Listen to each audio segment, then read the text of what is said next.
Now we are going to learn some general expressions.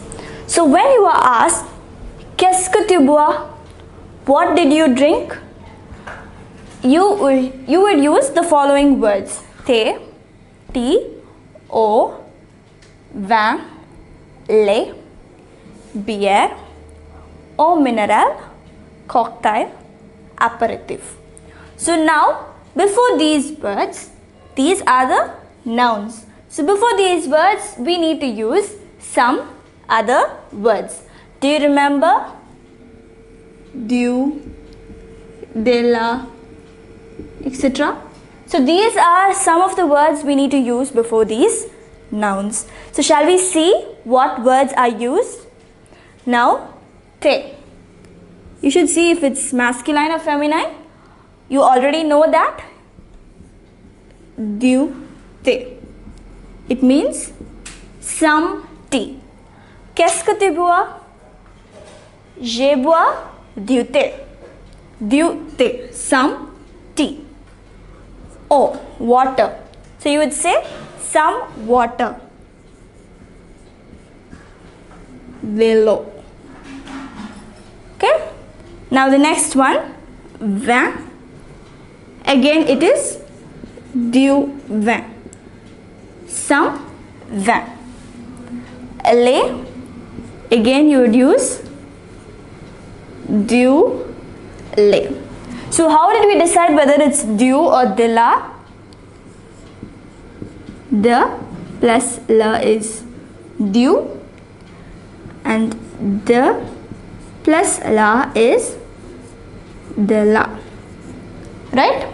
So now for these words, these are the expressions you would use. Now bière. Bière. So it is again feminine. De la bière. De la bière. Eau minérale. Again. De l'eau minérale.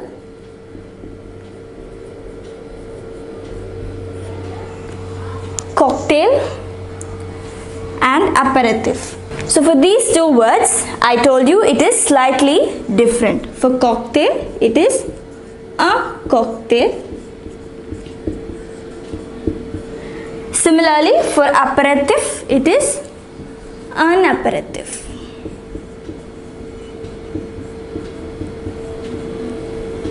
So these are how the expressions, these are the expressions for these words. So when anyone asks, Qu'est-ce que tu bois? Je bois du thé.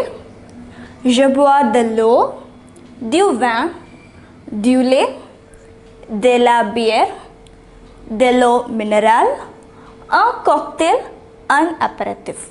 So when you are using this in speech, you must be aware of what word you are using before the noun. So these are very important when you are speaking. Du thé. You can't say de la thé. It will be wrong. It is du thé. Some tea. De l'eau. Some water. Du vin. Some wine. Du lait. Some milk. So that is how you use these words. So now you know how to answer when someone asks, Qu'est-ce que tu bois? So try asking someone this at home. Qu'est-ce que tu bois? And you know how to answer it. So if anyone asks you, you will be able to answer.